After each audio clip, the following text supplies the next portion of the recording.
A paz do Senhor, aqui é o professor Marco Faleiro. Nós estamos na disciplina Seitas e Heresias, na Logos Ensino Superior de Teologia. E esse curso é o curso de liderança, que é um curso da Logos em parceria com a sua igreja. Esse é o sexto AVA da aula dupla 2, ou seja, o último dessa aula dupla, que é a aula 3 e 4, sendo também a terceira parte da aula 4, ou seja, o término da aula 4.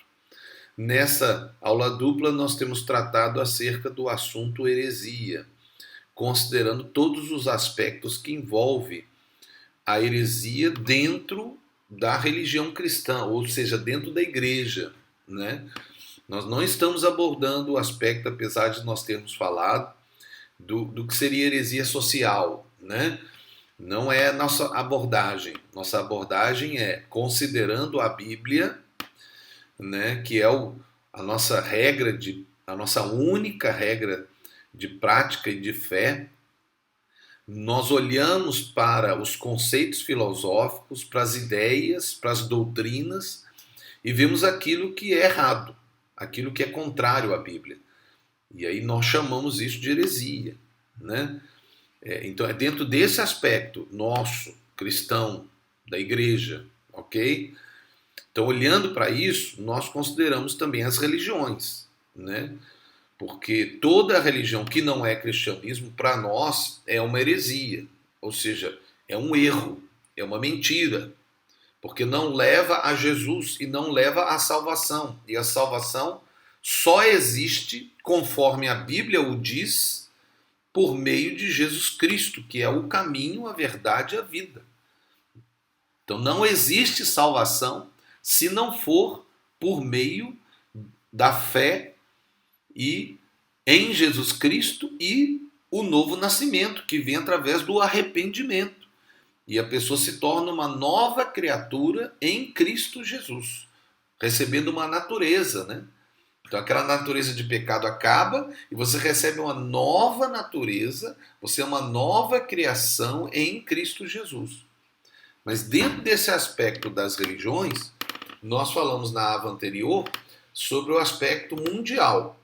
É um panorama, é claro. Poderíamos abordar lá especificamente cada religião, mas não é o nosso objetivo nessa disciplina. É apenas dar uma visão panorâmica, porque nós estamos tendo uma introdução à teologia. Existem matérias dentro do campo da teologia específicos, que é religiões comparadas, né? Mas não será o nosso caso aqui. Mas a questão das religiões e Angola, como é a religião aqui em Angola especificamente? Nós poderíamos também falar de África, mas aqui essa aba específica é sobre Angola, né? Se esse curso for feito em outro país que não é Angola, né, ele terá uma aba separada, só para o país, ok? Mas aqui é para Angola. Veja, aqui em Angola, o cristianismo é 50, nós temos 56% que é católico e nós temos 37% que é protestante. Então veja, se você fizer uma união de católicos e protestantes, nós temos 93,4%. É a maior parte, é mais que 90% da população angolana se diz cristão. Porque veja, você se chamar cristão não te faz cristão. Muitos falam que são cristãos, mas não são, porque não têm o novo nascimento. Agora, nós temos as religiões tradicionais aí, africanas, com 4,4%, e nós sabemos que muitos cristãos, inclusive muitos cristãos católicos, são sincretistas, ou seja, eles são católicos e praticam a religião tradicional. Infelizmente, isso inclusive acontece dentro do protestantismo, que são as igrejas evangélicas, e até igrejas pentecostais. E existem outras religiões, que é 1,1%, e existem os ateus e os sem religião, que são 1%. Graças a Deus, em Angola, o ateísmo é muito fraco, apesar de que, infelizmente, muitos ateus estão em posição de comando da nação. Isso é um fato, por causa da ideologia, às vezes, política que pode estar a dominar alguns que estão em liderança. Mas isso tem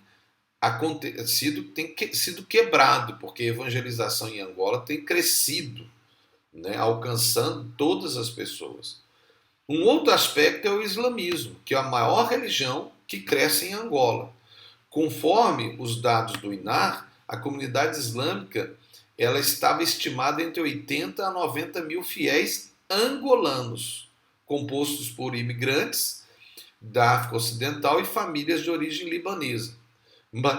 Mas é interessante que existe um outro dado não oficial, que já seriam 1 milhão de pessoas que são, no caso, muçulmanas, né, que esse é o termo usado para quem segue o Islã, né, e que estariam em Angola, porque existem muitos imigrantes ilegais, principalmente na fronteira da região leste, nas Lundas, né?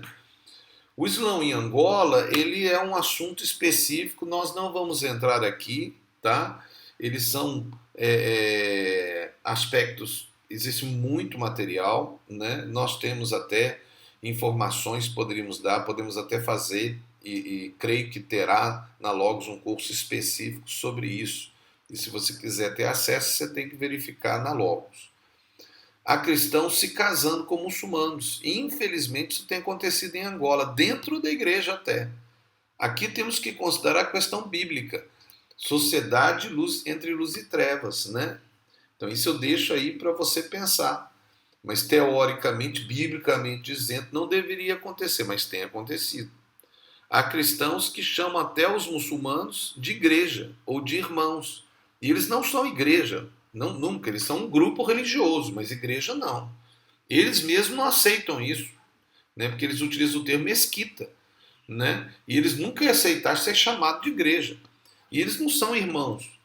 Em Cristo eles não são. Nós somos irmãos como humanos, não como salvos. Eu, professor Marco Faleiro, tenho um livro que está à disposição, foi feito, é uma tese minha tese de doutorado. E se você quiser, talvez tenha até em livrarias aqui em Angola. Se não, tem. Você pode entrar na internet e escrever Islamismo em Angola, Marco Antônio de Castro Faleiro, que é o meu nome, né? E você vai ver no Amazon um e-book, que também é até mais barato às vezes. Mas esse material que eu fiz para Angola pode ser interessante a você, para você fazer um estudo um pouco mais específico sobre essa religião que tem crescido em Angola. O sincretismo religioso é um câncer dentro da igreja angolana. O sincretismo é uma reunião de doutrinas diferentes, com a manutenção de traços perceptíveis das doutrinas originais. O sincretismo do cristianismo com as religiões tradicionais de Angola, que são espíritas e são fetichistas, ou seja, são feiticeiras, é uma realidade que tem acontecido e precisa de ser trabalhada para ser retirada da igreja, porque não há comunhão entre luz e trevas. Também nós temos o ancestralismo, que eu já falei na outra ava, né? A feitiçaria, o animismo, né? Então, o ancestralismo, que eu falei um pouco, é uma veneração do ancestral, do morto. O mundo é conectado com o mundo pós-morte e vive sempre em contato próximo dos seus antepassados e outros espíritos. Em consequência, isso mostra que a tradição africana é caracterizada profundamente por um comportamento mágico religioso. Manter a tradição é fundamental numa sociedade basicamente familiar, que é o caso da África e de Angola. É aquela ideia, não podemos mudar, sempre foi assim e permanecerá. Aqui o antepassado, a veneração ancestral, está ligada intimamente na maioria da África tradicional, compreendido como poder sagrado, força vital, entendido como elemento central. E isso é uma coisa que acontece até dentro da igreja, essa proposta sincretista. A feitiçaria, ela envolve a ideia que existe uma energia natural espiritual que pode ser controlada pelo homem por meio de atos rituais, até por palavras e mesmo a fé. A feitiçaria está ligada a muitas tradições angolanas. A feitiçaria ou bruxaria, que seria a prática da feitiçaria, tem em si a ideia da magia, até mesmo com o curanderismo. Mas é importante em Angola fazer distinção entre feiticeiro e quimbandeiro. Apesar de que quimbandeiro, em geral, está ligado a atos ou práticas feiticeiras. Mas existe também a prática que é mais só a manipulação de raízes e plantas, né? E hoje já tem até sido feita uma distinção com a feitiçaria. E nós temos também a questão do animismo, que nós citamos agora há pouco. O animismo é um termo latino, que significa ânimos, ou seja, alma e vida, que é a cosmovisão que entidades não humanas, seja animais, plantas, objetos inanimados ou fenômenos, possuem uma essência espiritual. Essa é a ideia do que é animismo. Nós não vamos entrar aqui para estudar, quem quiser pode estudar depois, mas é considerado até por alguns a terceira religião da África. O animismo é considerado a terceira religião da África depois do cristianismo e do islamismo. A igreja tem que estar atenta ao sincretismo religioso na igreja com tradições que são fetichistas. A igreja tem que se levantar contra várias práticas, como a poligamia dentro da igreja, mesmo que seja informal. A igreja tem que se levantar contra a heresia em forma de revelação extra-bíblica, ou seja, uma revelação que não está na Bíblia. A igreja tem que estar atenta ao medo da perseguição como critério de aceitação de heresias ou de pecado na igreja. Quer dizer, porque estamos sendo perseguidos, nós vamos aceitar qualquer coisa? Não. O pecado é o maior promovedor de heresias e seitas perigosas dentro da igreja. Nem estou falando fora. Fora também, é claro, é óbvio. Mas também dentro da igreja. O orgulho de achar que existe um grupo especial, maior do que os outros, né? Quer dizer, nós somos mais do que aqueles, é um dos maiores perigos dentro da igreja. O orgulho de achar que tem a revelação e ninguém mais tem. Lembre-se, nós somos plurais. Deus se revela como corpo. Jesus disse que tem um corpo, ele não tem uma pessoa na terra, ele tem um corpo. E o corpo tem vários pedaços, ou seja, membros, né? E os membros são vários. Então, quando nós entramos num ambiente de que nós somos os únicos, isso é um ambiente de orgulho, que é o maior promovedor de heresias e de seitas perigosas, ou seja, seitas heréticas dentro da igreja. Cuidado com isso.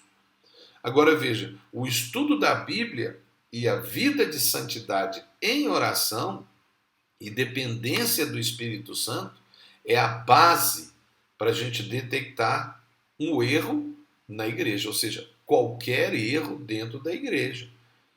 É o quê? Uma vida com Deus, o relacionamento com Deus, né? Com uma vida de oração e jejum. Né? Sem oração, a igreja morre. Não adianta, você pode ter todo o conhecimento da Bíblia, se você não ora, a Bíblia acaba se tornando estranha para você. E aí entra aquele aspecto, a letra mata, mas o Espírito vivifica. Então você precisa de orar. Agora você também tem que estudar a Bíblia. Se você não estudar a Bíblia, você não tem onde Deus pode vivificar. Né? O Logos vira rema, mas você precisa de ter o Logos. E aí você depende do Espírito Santo atuando na sua vida, porque senão você ficará morto. Né? Você precisa que o Espírito Santo esteja vivificando a revelação que Deus dá à sua igreja. Então guarde essa aba, nós estamos a terminar agora mais uma aula dupla, né? E nós esperamos que Deus tenha mostrado a você um pouco mais sobre as religiões que atuam em Angola. Aqui o professor Marco Faleiro, da Logos Ensino Superior de Teologia, na disciplina Seitas e Heresias, do curso de liderança. Deus te abençoe. E eu queria terminar falando aquela frase que eu gosto sempre de lembrar, não é? Que você seja feliz, mas faça alguém feliz. Em nome de Jesus. Amém.